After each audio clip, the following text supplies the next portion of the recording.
You're listening to Feel Good Astrology with Louisa Tanner Munson. To request a personal reading with Louisa, go to www.feelgoodastrology.com.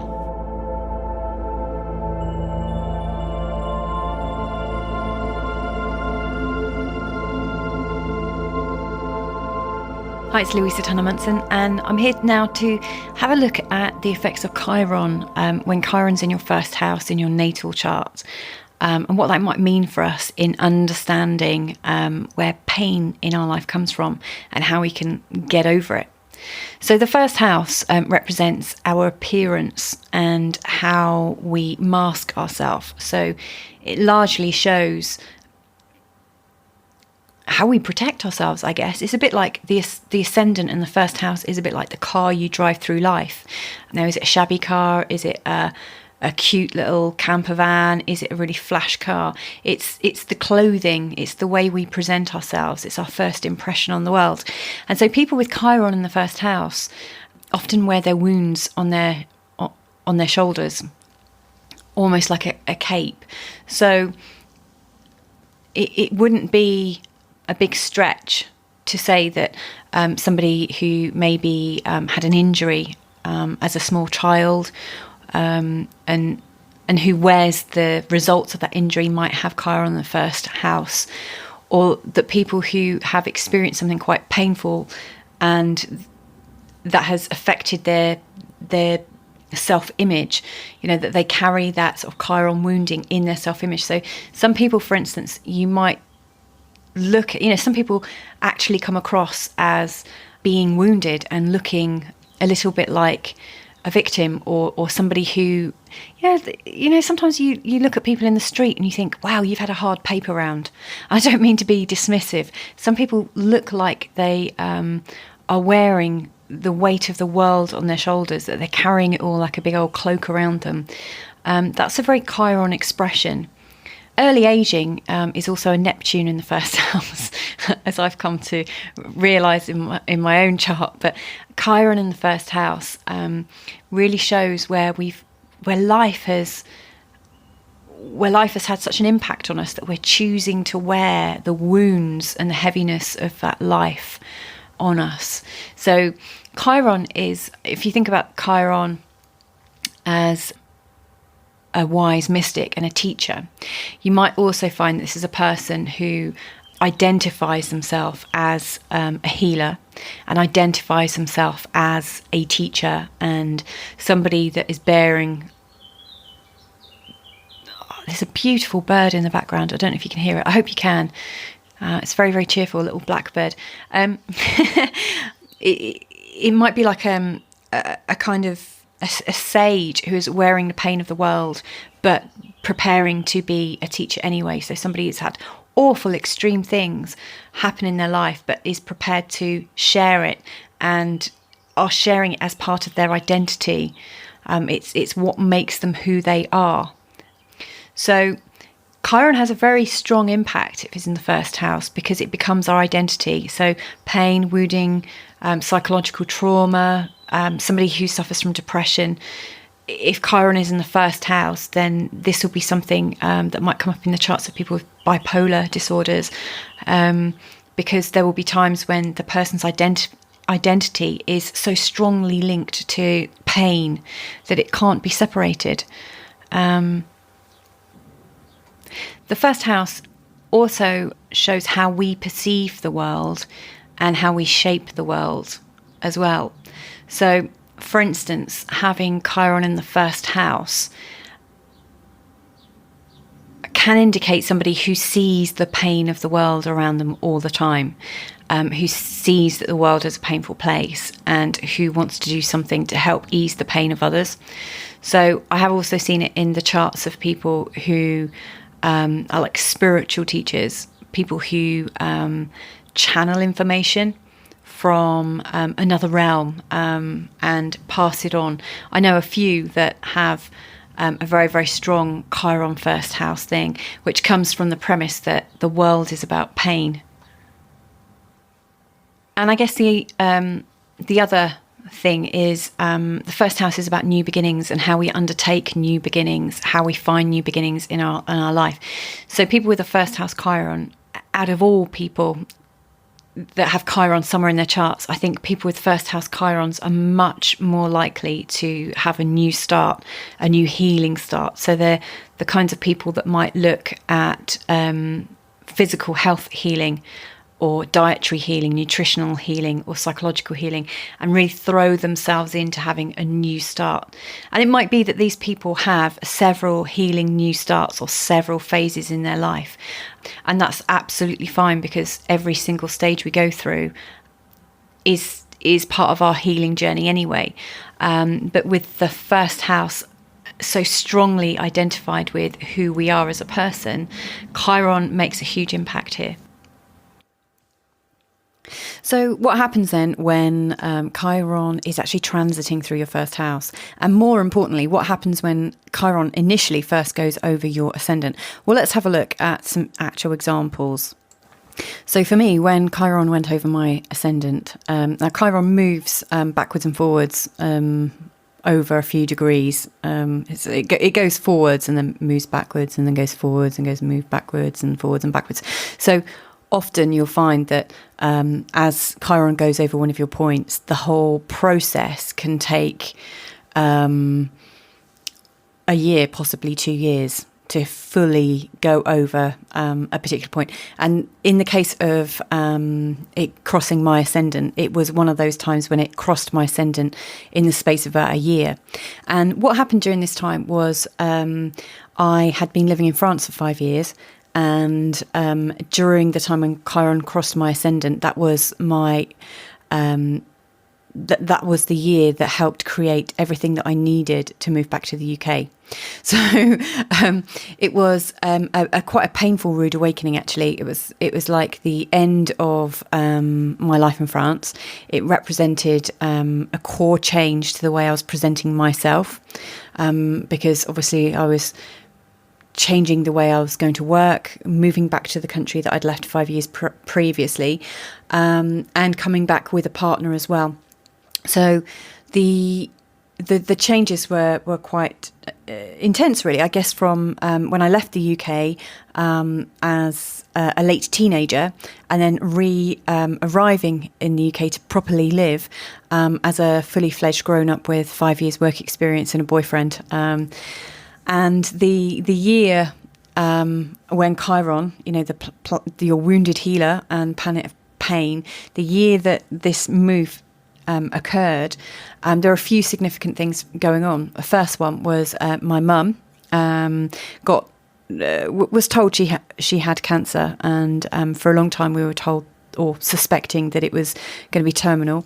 So so in that year of toing and froing, and not being quite sure where we were going, there was this strong impetus to be close to my mum, and obviously that brings up a lot of childhood pain. When you think about a parent dying, so that's definitely a Chiron theme. During that time, I'd actually achieved the job that I wanted to do and that I dreamt of doing for such a long time, but it came at quite a cost. There was some situations whereby my contract wasn't very clearly explained, and there were some disputes with my employer, who, funnily enough, turned out to be quite a Chironic man, a very old, I would say wise, but he was a bit of a criminal, as it turned out. But he was an old man who knew what he wanted and how he was going to get it. And so there was a very strong... there were some strong things going on, and my partner had also come to work with me, and that had always been our dream, that we'd work together, and we realised that work wasn't actually what we needed or wanted in the situation, and so we moved back to the UK, and so it felt almost like we were moving back to the UK with our tail between our legs, if that makes sense. So the immersion back into the mother country was based on pain. We were coming home with our tail between our legs. So having Chiron cross my ascendant was actually quite a painful process. And it also marked a complete rethink about the way I was living my life. And I ended up getting becoming normal, which was my greatest fear. Having a normal job, 9 to 5, Monday to Friday situation where we were renting, one day hoping for a mortgage, all that kind of normality was what I'd absolutely abhorred and thought that I was free of. And so for me, Chiron crossing my ascendant was the recognition that actually I was part of the same cycle as everyone's part of, and that my first attempt to exit the matrix hadn't really worked. And to be fair, I was only in my early 20s, so why would it have worked necessarily? But it was a painful time, and one that I had quite a lot of learning from. So I grew up very, very quickly, which is very much a theme of Chiron. Going through your first house, your identity changes and you assume greater responsibilities for different things. So, my responsibility to financial agreements, rent, etc., a steady job. I was actually working for a bank, believe it or not. And also during this time, as Chiron went through my first house, I realised that I started embarking upon the idea of working as a teacher and a trainer within the banking industry. And that's actually what I ended up doing for quite some years. So funnily enough, as the sign of the teacher crosses my ascendant, I started to embody the idea of teaching. And then by the time Chiron had moved into my second house, I was earning money from teaching. So that's another way that Chiron can show in the first house. Other times when I know other people who have had their awakening process when Chiron has gone through the first house, because again, it is like adopting the teacher, but it's unusual for it to just happen spontaneously without some kind of painful triggering, but a very, very useful process. And yes, that's one example. Let me find you another example. So another example is of when Chiron crossed over the ascendant for somebody I know very, very well. This represented a time when the belief in the world had become challenged, and this person began to identify with different teachers, and different teachers started coming into their life. So this marked a time when this person was realizing that the way they were living their life and the things that they'd started within their life was causing them a certain amount of spiritual pain and spiritual anxiety, and they could see that the current way of living was in direct contrast to what they knew to be good and right and useful for the planet. This person during this time realized that a life for them that had meaning had to be spiritually oriented towards what was best for not just themselves, but for the greater community, and in particular with sort of shamanic ideals of the fact that life needed to be sustainable beyond 7 generations. That was their idea, and they had the stark realization that things went right. And for this person, as Chiron was going through the 12th, just crossing the ascendant and going into the first house in the major way, this person was just feeling initially the anxiety coming up from the unconscious mind. This kind of like a whisper that this cannot be all that there is. There has to be more to life than this. And it prompted teachers to come up. So this person met quite a few old Chironic men. So came across a very, very practical kind of father figure who took him under his wing and gave him quite a lot of guidance and stuff about families and how families should be.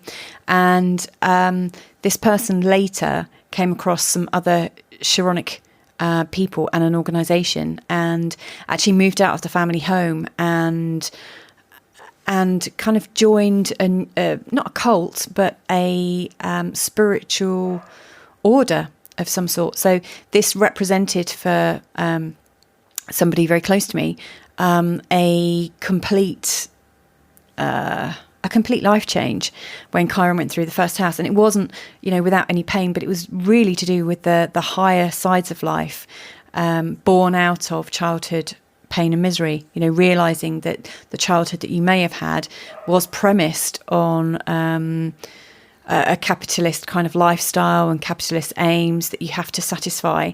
And the realization that actually those kinds of aims destroy life, they're anti-life. They slowly but surely destabilize everything. And so with that realization, and the pain came the teachers and the feeling of transcendence whilst Chiron was in the first house. But like every transit of Chiron and position within Chiron, you don't necessarily get transcended from it being in the first house. It's part of a journey. So this was just the first part of an ongoing journey as Chiron went into the first house. But anyway, hopefully that has given you some more clues as to, first off, how Chiron might act when it's in the first house, if that's what you're born with, and secondly, how transiting Chiron might affect you when it's going over your ascendant and into the first house.